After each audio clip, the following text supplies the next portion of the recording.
Hello friends, आज आपण objective type questions घेणार आहे मॅथमॅटिकल लॉजिक या पॉईंटवरती. पहिला क्वेश्चन बघूया. Which of the following is not a statement. तर आधी स्टेटमेंट म्हणजे काय, तर जे सेंटेन्स ट्रू किंवा फॉल्स सांगता येतं त्याला स्टेटमेंट म्हणतात.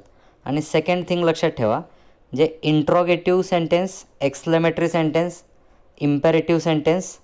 इंट्रोगेटिव्ह म्हणजे प्रश्नार्थक वाक्य असेल, एक्सक्लेमेटरी उद्गारवाचक वाक्य, आणि इम्पेरेटिव्ह म्हणजे आज्ञार्थी वाक्य, म्हणजे तर आपण कमांड देतो किंवा रिक्वेस्ट करतो. अशी जी काही सेंटेन्स आहेत तर ती स्टेटमेंट होत नाहीत लॉजिकमध्ये. मग इथं तुम्हाला विचारलं which of the following is not a statement. हे जर तुम्ही रीड केलं, ऑल रोजेस आर रेड हे स्टेटमेंट आहे, new Delhi is in India statement, every square is a rectangle statement, what a beautiful house it is हे exclamatory sentence आहे, त्यामुळे हे स्टेटमेंट होणार नाही. मग हे तुमचं स्टेटमेंट नाही आहे. मग तुम्हाला हेच विचारलं होतं की जे स्टेटमेंट कुठलं नाही. So your answer is D option is correct. Okay. तुम्ही म्हणाले तर ऑल रोजेस आर रोड हे कसं काय स्टेटमेंट. तर ऑल रोजेस आर रेड, प्रत्येक रोज काय रेड नसतोच, म्हणजे हे फॉल्स आहे हे वाक्य दिलेलं. मग फॉल्स असेल तर त्याला आपण तरी स्टेटमेंट म्हणतो. स्टेटमेंट ट्रू पण असतात आणि फॉल्स पण असू शकतात. सेकंड क्वेश्चन बघा, which of the following is not a statement. इथं पण तोच आहे, खालीलपैकी कोणतं स्टेटमेंट नाही विचारलं आहे. तर इथं बघा, every set is a finite set statement आहे, 8 इज लेस दॅन 6 स्टेटमेंट आहे, हे the sum of interior angles of triangle is 180 degree हे पण स्टेटमेंट आहे. पण व्हेअर आर यू गोईंग हे इंट्रोगेटिव्ह सेंटेन्स आहे, त्यामुळे हे स्टेटमेंट होणार नाही. मग तुमचं ऑप्शन आलं, यातलं आन्सर आलं तुमचं सी, हे स्टेटमेंट होत नाही. आता इथं बघितलं, every set is a finite set हे फॉल्स स्टेटमेंट आहे, कारण प्रत्येक सेट फायनाईट असेलच असं नाही. 8 इज लेस दॅन 6 हे पण फॉल्स स्टेटमेंट आहे, पण ते स्टेटमेंट आहेत आणि हे क्वेश्चन विचारल्यामुळं तो स्टेटमेंट होत नाही. थर्ड नंबरचं example, which of the following is not a statement. खालीलपैकी कोणतं स्टेटमेंट नाही ते ओळखायचं आहे. आता फर्स्ट ऑप्शन जर तुम्ही बघितला, give me a glass of water. मग इथं तुम्ही रिक्वेस्ट करताय, मग हे इम्पेरेटिव्ह सेंटेन्स झालं, जिथं आपण आज्ञार्थक वाक्य असतं, रिक्वेस्ट करतो किंवा कमांड देतो. तर तिथं काय त्याला आपण स्टेटमेंट म्हणत नाही. So give me a glass of water हे स्टेटमेंट होणार नाही आणि ए ऑप्शन आपला करेक्ट आहे. नॉट अ स्टेटमेंट विचारलं होतं, so A option is correct. ठीक आहे. नेक्स्ट बघा, which of the following is an open statement. खालीलपैकी ओपन स्टेटमेंट कोणतं विचारलं आहे. आता पहिल्यांदा ओपन स्टेटमेंट म्हणजे काय तुम्हाला क्लिअर करतो. सपोज x+2 इक्वल टू 5 दिला असेल तुम्हाला, आणि हे स्टेटमेंट तुम्हाला असं दिलं आहे, सेंटेन्स दिलं आहे. तर याच्यामध्ये एक्सची व्हॅल्यू जर आपण 3 सबस्टिट्यूट केली, 3 + 2 इक्वल टू मिळतं आहे 5. So this is a true statement. कधी, when x is equal to 3 आपण पुट केलं तर.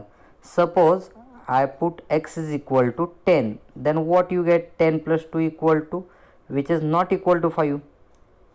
10 + 2 हे 5च्या इक्वल आहे का, नाही. मग एक्सची व्हॅल्यू जर आपण 10 केली तर हे फॉल्स स्टेटमेंट आहे. एक्सची व्हॅल्यू 3 घेतली तर हे ट्रू होतं आहे. मग एक्सची व्हॅल्यू ऑदर दॅन 3 जर तुम्ही घेतली कुठलीही, तर त्यासाठी इक्वल टू 5 येणार नाही. म्हणजे ह्या स्टेटमेंटची व्हॅल्यू एक्सच्या व्हॅल्यू बदलल्या की ह्याची ट्रूथ व्हॅल्यू बदलते, ट्रू होते किंवा फॉल्स होते. तर अशाला आपण म्हणतो ओपन स्टेटमेंट.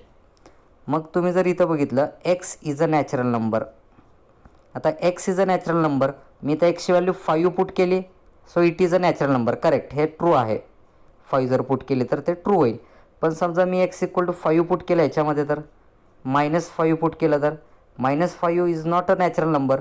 मग sometimes it is a true and sometimes it is false. म्हणजे एक्सची व्हॅल्यू व्हॅरी केली की त्याची ट्रूथ व्हॅल्यू बदलते आहे. मग याला म्हणायचं ओपन स्टेटमेंट, ओपन सेंटेन्स म्हणतो आपण. आणि हे give me a glass of water ते नाही आहे ओपन सेंटेन्स, हे इम्पेरेटिव्ह आहे. हे पण नाही आहे ओपन, हे पण नाही, तर हे आहे, हे नाही आहेत. ठीक आहे. So A is correct option. Next question number 5, negation of P or Q is equal to De Morgan's law. मी याच्या आधीच्या व्हिडिओमध्ये डिमॉर्गन्स लॉ सांगितला आहे. जर निगेशन विचारलं तुम्हाला आणि आतमध्ये पी ऑर क्यू दिला असेल, तर निगेशन घेताना पहिल्या स्टेटमेंटचं निगेशन करा. ऑर दिला असेल तर त्याच्याऐवजी काय लिहा, अँड लिहा, आणि दुसऱ्या स्टेटमेंटचं पण निगेशन करा. म्हणजे negation P and negation Q असं आपला ऑप्शन असेल. मग तो ऑप्शन कुठे आहे बघा, इथं आहे, negation P and negation Q. So B option is correct. 6 नंबरचा बघा, इथं पण हा पण डिमॉर्गन्स लॉच आहे. 6 नंबरचं example which is also De Morgan's law. Negation P and Q दिलं आहे ब्रॅकेटमध्ये तुम्हाला. तर इथं पण काय करायचं, निगेशन पी मध्ये अँड दिलं इथं तुम्हाला. अँडच्या ऐवजी काय होणार आहे, फक्त ऑर होणार आहे, उलट करायचं. आणि निगेशन क्यू, फर्स्ट स्टेटमेंटचं निगेशन अँडच्या ऐवजी ऑर लिहिलं आणि सेकंड स्टेटमेंटचं निगेशन. मग ऑप्शन कुठला येतो बघा, पहिल्याचं निगेशन पी अँडच्या ऐवजी ऑर पाहिजे, निगेशन क्यू हे नाही आहे, हा येत नाही आहे. इथं येतो बघा negation P or negation Q. C option is correct. Question number 7, negation of negation P or Q is equal to. आता हे ब्रॅकेट इथंच आहे बघा आणि निगेशन ऑफ निगेशन पी आहे. तुम्ही जर 2 टाइम्स निगेशन डबल निगेशन घेतलं तर ते negation of negation P equal to येतं पी इटसेल्फ. निगेशन कॅन्सल होऊन पी राहील फक्त. मग हे पहिला जो ब्रॅकेट इथं दिला आहे तुम्हाला, तर याची व्हॅल्यू येईल पी मध्ये ऑर आहे आणि आहे क्यू, मग P or Q. So B option is correct. B option इथं आन्सर असणार आहे. हेच जर तुम्हाला असं दिलं असतं, समजा बघा निगेशन ऑफ आतमध्ये निगेशन पी ऑर क्यू आणि ब्रॅकेट इकडे दिलं असतं. आता ब्रॅकेट कुठं दिलं आहे तुम्हाला, इथं दिलं आहे, पी नंतरच ब्रॅकेट कंप्लीट केला आहे. पण ते जर इकडं असतं तर हे निगेशन तुम्हाला आतमध्ये इथं आणि इथे अप्लाय करायला लागलं असतं, क्यूवरती पण आणि इथं ऑरवरती पण. पण ते नाही आहे, इथं फक्त पीसाठीच निगेशन घेतलं आहे, त्याच्यामुळं तुमचं इथं पी ऑर क्यू असा ऑप्शन येतो आहे. त्यानंतर बघा, आता इथं बघा हे 8 नंबरचं example, negation of P or negation Q. आता ह्या ब्रॅकेटचं निगेशन काढायचं आहे. मी आत्ता तुम्हाला रूल सांगितला, निगेशन पी ऑर क्यू असेल आणि ब्रॅकेटमध्ये तुम्ही निगेशन अप्लाय केलं तर फर्स्ट स्टेटमेंटचं पीचं निगेशन होईल. ऑर दिलं असेल तर त्याच्याऐवजी अँड लिहिता येईल तुम्हाला आणि निगेशन दुसऱ्या स्टेटमेंटचं निगेशन क्यू होईल. मग इथं तुम्ही जर अप्लाय केला निगेशन आतमध्ये, हे निगेशन सिम्बॉल आत निगेशन, तर ते मिळेल निगेशन पी मध्ये ऑर दिलं त्याच्याऐवजी अँड आणि निगेशन ऑफ निगेशन क्यू होईल. Negation of negation Q. मग निगेशन ऑफ निगेशन क्यू कोण येतं, फक्त क्यू राहील. मग आन्सर आलं निगेशन पी अँड क्यू. बघा इथं दिसतंय negation P and Q. B option दिसतोय आपला आन्सर. तर आतमध्ये तुम्ही दिलं हे, तर पहिल्याचं निगेशन होणार आहे निगेशन पी ऑरच्या ऐवजी अँडमध्ये आणि क्यूचं निगेशन त्याचं डबल निगेशन घेतलं तर क्यू राहील. So B option is correct. Next example number 9 बघा, if P Q R simple proposition with truth values F F T, then the truth value of this statement. तर याची truth value आपल्याला विचारली आहे. हे पी क्यू आर 3 सेंटेन्स आहेत. P Q R हे statement दिलेत तुम्हाला आणि त्यांची ट्रूथ व्हॅल्यू दिली एफ एफ टी. म्हणजे पीची ट्रूथ व्हॅल्यू एफ दिली आहे, क्यूची ट्रूथ व्हॅल्यू एफ दिली आहे आणि आरची ट्रूथ व्हॅल्यू टी दिली आहे. ठीक आहे, तर तुम्हाला या वाक्याची या स्टेटमेंट पॅटर्नची ट्रूथ व्हॅल्यू विचारली आहे. मग इथं तुम्ही व्हॅल्यू सबस्टिट्यूट करा. काय होईल बघा, मी इथं लिहितो खाली, इथं निगेशन ऑफ पीची व्हॅल्यू फॉल्स दिली आहे, negation of false. Or Q दिला आहे त्यांनी फॉल्स, इथं फॉल्स येईल. अँड निगेशन ऑफ आर, आता हे टी आहे, मग निगेशन ऑफ आर केलं तर negation of T. This implies P. P म्हणजे काय, फॉल्स दिलं आहे त्यांनी. आणि हे तुम्ही सिम्प्लिफाय केलं, निगेशन ऑफ हे एफ हे मिळेल ट्रू, ट्रू ऑर फॉल्स मिळेल ट्रू. इथं अँड निगेशन ऑफ ट्रू होणार आहे false, true and false implies false. True and false म्हणजे काय येतं, इथं फॉल्स येतं. मग हेच तुम्हाला मिळेल false implies false, false implies false. आणि आपण इम्प्लिकेशनचा ट्रूथ टेबल बघितलेला आहे लास्ट व्हिडिओमध्ये. एफ इम्प्लाइज एफ म्हणजे काय येतं, ट्रू येतं आन्सर त्याचं. F implies F is true. दोन्ही पण फॉल्स असतील तर आन्सर येतं true. So our option is true. A is the correct answer. Then example number 10. See what is the example number 10.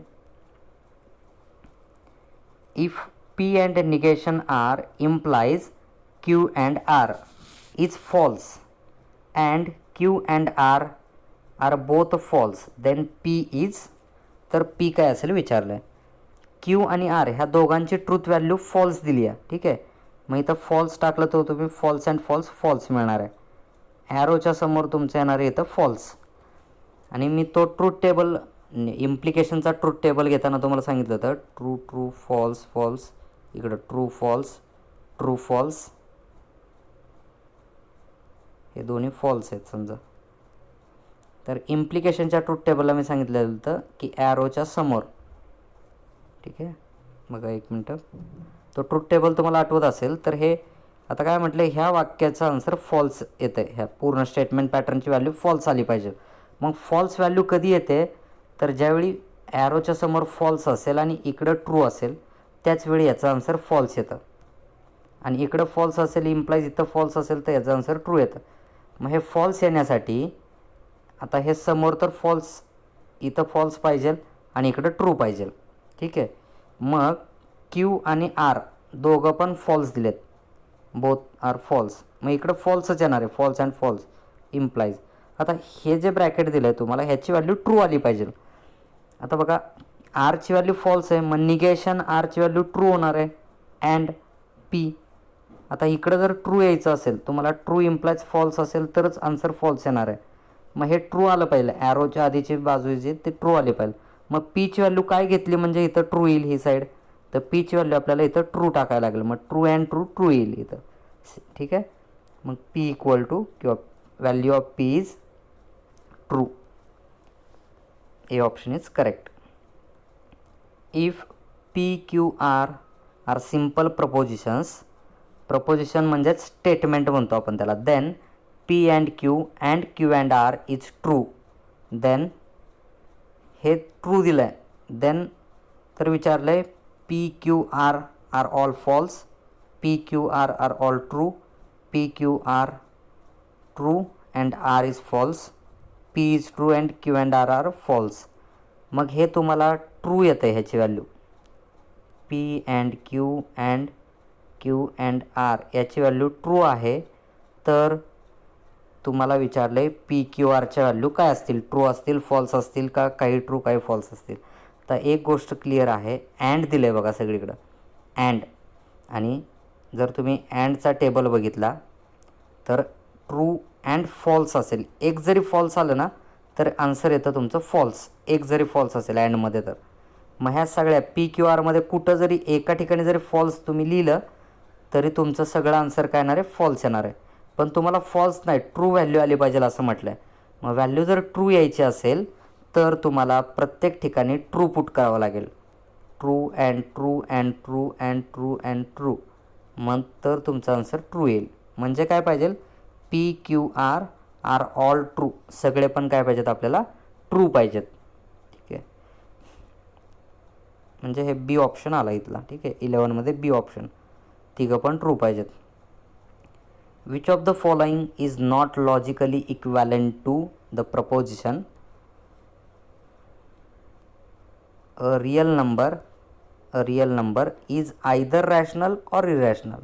मग which of the following is not logically equivalent म्हणलं, equivalent नाही कुठलं ते विचारलं आहे. आता ह्याचा अर्थ काय होतो, a real number is either rational or irrational. म्हणजे रिअल नंबर हा एक तर रॅशनल असतो किंवा इरॅशनल असतो, दोन्हीपैकी एक असतो रिअल नंबर. मग आता त्याच्या विरुद्ध कुठलं वाक्य आहे ते आपल्याला बघायचं आहे, नॉट इक्वॅलंट, त्याच्या इक्वल नसणार. फर्स्ट स्टेटमेंट बघितलं आपण, if a number is neither rational nor irrational then it is not real. मग हे बरोबर आहे की रॅशनल नसेल नंबर, इरॅशनल पण नसेल तर तो रिअल पण नसतो. म्हणजे ह्याच्यासारखंच वाक्य झालं की रिअल असेल तर रॅशनल किंवा इरॅशनल असलंच पाहिजे. आणि इथं काय म्हणलं आहे, रॅशनल पण नसेल इरॅशनल पण नसेल तर रिअल पण होत नाही, बरोबर आहे. म्हणजे हे इक्वल झालं याच्याबरोबर. सेकंड आपण बघितलं, if a number is not rational or not irrational then it is not real. तर इथं काय म्हटलं, ऑर म्हटलं, ऑर म्हणजे तो रॅशनल नसेल किंवा इरॅशनल नसेल तर तो रिअल नसतो. मग ह्या बाबतीत तुम्ही बघा, खालचे पण मी तुम्हाला सांगतो मग तुमच्या लक्षात येईल. If a number is not real then it is neither rational nor irrational. म्हणजे जर नंबर रिअल नसेल तर तो रॅशनल पण नसतो आणि इरॅशनल पण नसतो. म्हणजे हे पण ह्याच्या इक्विव्हॅलंट आहे वाक्य. आणि if number is real then it is rational or irrational. आणि नंबर जर रिअल असला तर तो रॅशनल किंवा इररॅशनल असतो. हे पण याच्या इक्विवॅलंट वाक्य आहे की रिअल नंबर असेल तर तो एकतर रॅशनल किंवा इररॅशनल असतोच.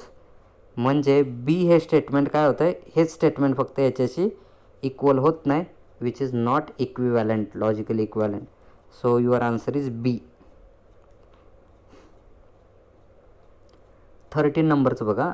इफ पी स्टेटमेंट दिलं आहे इट रेन्स टुडे, क्यू दिलं आहे I go to school, R दिलं आहे I shall meet any friends, and S statement दिलं आहे I shall go for a मूवी. हे 4 स्टेटमेंट दिलेत. Then which of the following is the preposition.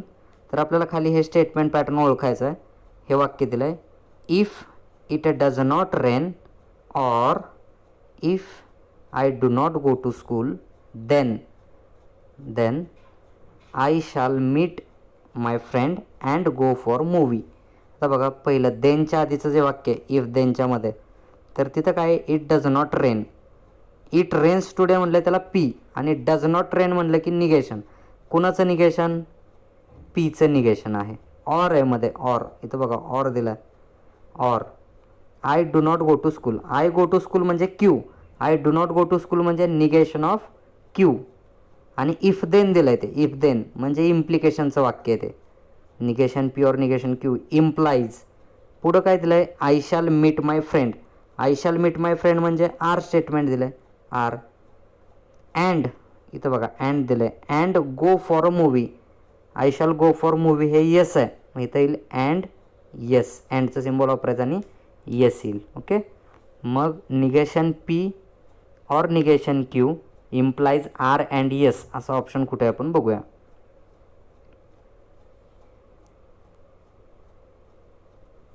Negation P and negation or negation Q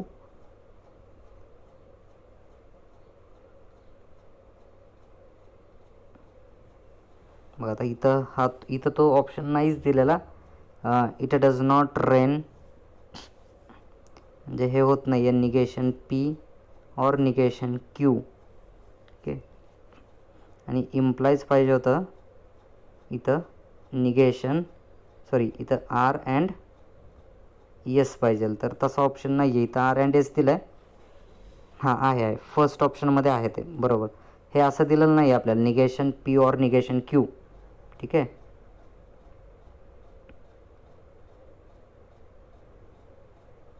बघा एक मिनटं, इथं हा option negation P and Q दिलं आहे तुम्हाला, ते आपल्याला असं लिहिता येईल negation P or negation Q आणि इम्प्लाइज आर अँड येस असं लिहिता येईल. म्हणजे इथं मध्ये जरी अँड दिलं असलं हे निगेशन आत इम्प्लाइज केलं की तुम्हाला जे वाक्य दिले ते मिळेल. मग ए ऑप्शन तुमचा करेक्ट असेल. 14 नंबरचं एक्झाम्पल बघा. Example number 14. Negation P or Q or negation P and Q is a logically equivalent to. बघा आता हे लॉजिकली कुणाशी इक्वॅलंट आहे ते विचारलं आहे. तर हे निगेशन सिम्बॉल जर आपण आतमध्ये दिलं हे निगेशन, तर आतमध्ये असं होईल निगेशन पी, ऑर दिला आहे तर होईल अँड, आणि निगेशन क्यू होईल. ठीक आहे. आणि मध्ये or negation P and Q दिला आहे. ठीक आहे. तर तुम्ही इथं निगेशन पी अँड हे तुम्ही बाय डिस्ट्रीब्युटिव्ह लॉनं काय करू शकता, हे बाहेर लिहू शकता. निगेशन पी अँड ब्रॅकेटमध्ये काय राहणार आहे निगेशन क्यू राहील ब्रॅकेटमध्ये, मध्ये ऑर आहे ऑर आणि इथं राहील क्यू. निगेशन क्यू ऑर क्यूची व्हॅल्यू येते true. Negation Q or Q त्याची व्हॅल्यू येते ट्रू. मग तुम्हाला हेच मिळेल निगेशन पी अँड ट्रू. मग निगेशन पी अँड ट्रू म्हणजे काय, तर त्याचा आन्सर येतं निगेशन पी. मग हे दिलेलं जे स्टेटमेंट आहे तर ते logically equivalent to negation P येईल. ठीक आहे. तर ह्या टाईपची एक्झाम्पल मी परत नंतर नेक्स्ट पुढच्या लेक्चरमध्ये घेईल अजून तुम्हाला लक्षात येण्यासाठी. The inverse of the proposition P and negation Q implies R. याचा इन्व्हर्स विचारला आहे. ठीक आहे. मी व्हिडिओमध्ये तुम्हाला लास्ट व्हिडिओमध्ये इन्व्हर्स, कॉन्व्हर्स, इन्व्हर्स आणि कॉन्ट्रापॉझिटिव्ह म्हणजे काय सांगितलं आहे.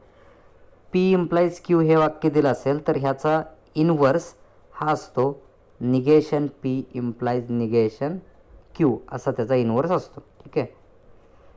मग ह्या वाक्याचा इन्व्हर्स कसं येईल बघा. ह्या तर इथं काय झालं आहे, पहिल्याचं निगेशन इम्प्लाइज दुसऱ्याचं निगेशन. मग इथं इन्व्हर्स काढायचा तुम्हाला. मग हा इन्व्हर्स येईल निगेशन ऑफ फर्स्ट स्टेटमेंट म्हणजे P and negation Q implies R statement आहे पुढं, त्याचं पण निगेशन ऑफ आर. मग हे वाक्य इथं कुठं ऑप्शनमध्ये आहे तुमचं बघा. हे तर नाही आहे, हा पण नाही आहे ऑप्शन. नन ऑफ दिस नाही आहे. आता ह्या ऑप्शनच्या बाबतीत विचार करा बघा. निगेशन सिम्बॉल जर तुम्ही आतमध्ये दिलं तर पीचं निगेशन होणार आहे निगेशन पी अँडच्या ऐवजी ऑर आणि निगेशन ऑफ निगेशन क्यू होणार आहे क्यू. म्हणजे हा बी ऑप्शन तुमचा येतो. 16 the preposition this is a tautology and contradiction, neither tautology nor contradiction आणि टोटोलॉजी. हे दिलेलं प्रपोजिशन हे काय आहे नक्की ते तुम्हाला विचारले. टोटोलॉजी आहे, कॉन्ट्राडिक्शन आहे का काय. टोटोलॉजी म्हणजे काय तर सगळ्या ट्रूथ व्हॅल्यू ट्रू आल्या तर टोटोलॉजी म्हणतो आपण. शेवटी सगळे फॉल्स आले तर त्याला म्हणतो कॉन्ट्राडिक्शन. आणि दोन्ही पण नसेल तर नायदर टोटोलॉजी नॉर कॉन्ट्राडिक्शन असा ऑप्शन येईल. मग आपण आता हे बघूया काय येतं ते. याच्यासाठी तुम्ही ट्रूथ टेबल तयार करू शकता. बाय युजिंग ट्रूथ टेबल तुम्ही हे बघू शकता. ठीक आहे. आता ट्रूथ टेबल तयार करताना किंवा हे ट्रूथ टेबलनं पण तुम्हाला सुटेल. एकच स्टेटमेंट आहे, एकच स्टेटमेंट असेल तर आपण फक्त त्याला दोनच, एकतर ते ट्रू असेल किंवा फॉल्स असेल. मग त्याचं निगेशन पण लागतं आहे. मग निगेशन ऑफ पी तुम्ही घेतला, निगेशन पी घेतला तर तो काय येणार आहे फॉल्स आणि इथं येणार आहे ट्रू. ठीक आहे. आणि मग तुम्हाला हे फाइंड करायचं आहे. पी इम्प्लाइज निगेशन पी काढा, निगेशन पी इम्प्लाइज पी काढा, मग त्यांचं अँड घ्या. अशा पद्धतीनं ट्रूथ टेबल तुम्ही तयार करू शकता. मग शेवटी तुम्हाला ट्रूथ टेबल तयार केल्यानंतर दोन्ही पण फॉल्स मिळाले तर तुम्ही म्हणू शकता की ते कॉन्ट्राडिक्शन आहे. आता हेच एक्झाम्पल मी दुसऱ्या पद्धतीने सांगतो. पी डबल इम्प्लाइज क्यू म्हणजेच P implies Q and Q implies P असतं.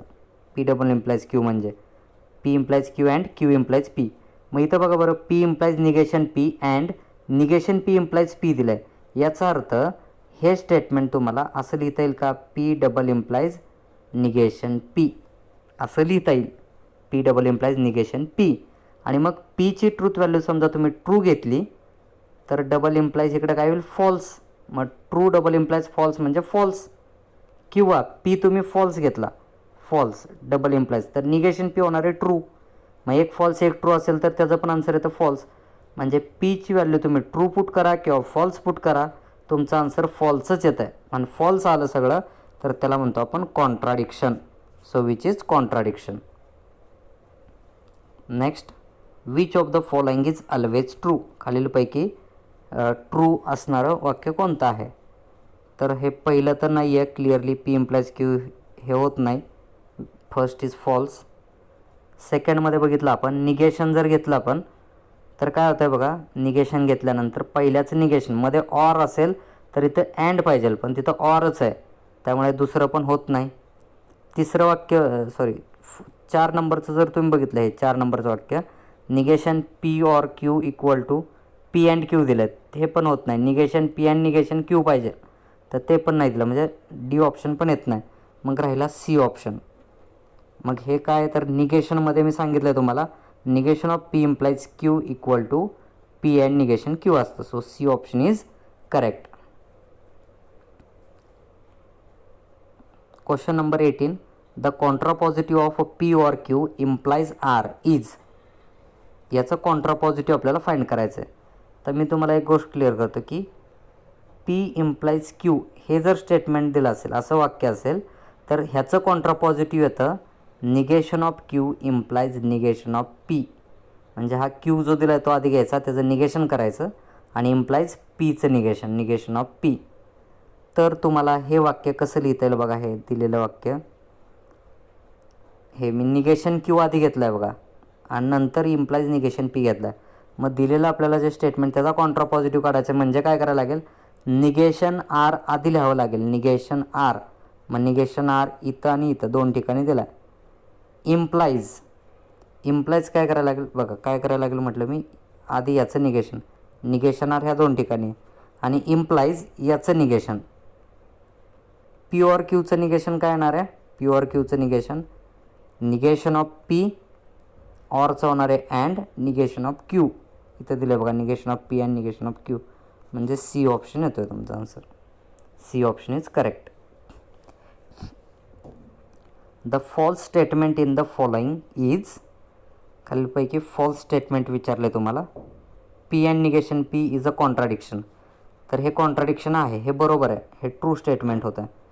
कारण पीची व्हॅल्यू तुम्ही ट्रू पुट केली अँड निगेशन पी होणार आहे फॉल्स, मग हे नेहमी फॉल्सच येत आहे.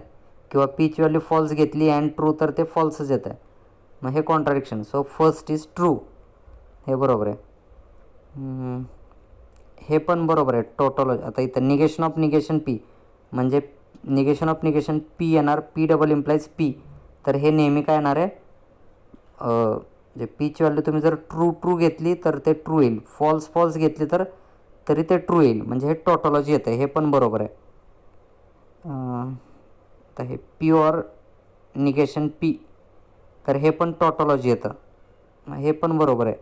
फक्त बी ऑप्शन जर बघितलं आपण हे, तर हे कॉन्ट्राडिक्शन येत नाही, which is not contradiction. B option आपला आन्सर येईल. फॉल्स स्टेटमेंट विचारलं आहे, तर हे फॉल्स स्टेटमेंट आहे. अजून याला पर्याय काय, की तुम्हाला समजा हे समजत नसेल तर सरळ याचा ट्रूथ टेबल तयार करायचा. ट्रूथ टेबल करून तुमच्या लक्षात येईल. शेवटी इकडं फॉल्स आलं तर म्हणायचं कॉन्ट्राडिक्शन, सगळे ट्रू आले तर म्हणायचं टोटॉलॉजी. मग त्याच्यावरनं तुमच्या लक्षात येईल की ह्याचा आन्सर काय येतं आहे. याचा आन्सर जर सगळं फॉल्स येत नसेल तर हे काय होणार, कॉन्ट्राडिक्शन होणार नाही. मग हे दुसरं वाक्य काय चुकीचं आहे, आपल्याला तेच ओळखायचं होतं. आणि लास्ट क्वेश्चन आपण घेऊयात. If a P and negation Q or Q and R is a true and Q and R both true, Q R दोन्ही पण काय आहेत, ट्रू आहेत, तर पी काय असेल. मग ह्या स्टेटमेंटची व्हॅल्यू ट्रू आली पाहिजे ह्याची. तिथं मी क्यूची व्हॅल्यू, पी माहीत नाही आपल्याला अँड क्यूची व्हॅल्यू ट्रू दिली आहे बघा. क्यू अँड आर दोघं पण ट्रू आहेत, मग निगेशन क्यूची व्हॅल्यू होणार आहे false, or Q and R ते होणार आहे ट्रू. आता इथं तुम्ही बघा, हे वाक्य ट्रू व्हायचं असेल, आता इथं फॉल्स आहे, त्यामुळं हे एक ट्रू आहेच. इथं ऑरमध्ये एक जरी ट्रू असलं तरी आन्सर तुमचं ट्रू येतं, आणि इथं फॉल्स आहे, त्यामुळे इथं तुम्ही ट्रू अँड फॉल्स घेतलं तरी फॉल्स येणार आहे. आणि पीची व्हॅल्यू फॉल्स घेतली, फॉल्स अँड फॉल्स, तरी पण फॉल्स येणार आहे. पीची व्हॅल्यू बघा तुम्ही ट्रू घेतली आणि फॉल्स घेतली तरी आन्सर तुमचं या ब्रॅकेटचं फॉल्सच येणार आहे. False or true equal to true. त्यामुळं पीची value P may be true or false, दोन्ही पण एकतर ट्रू पण असू शकतो किंवा फॉल्स पण असू शकतो. इथं शेवटी आन्सर की दिलेली आहे, वरील सर्व प्रश्नांचे आन्सर्स ह्याच्यामध्ये आहेत. ठीक आहे.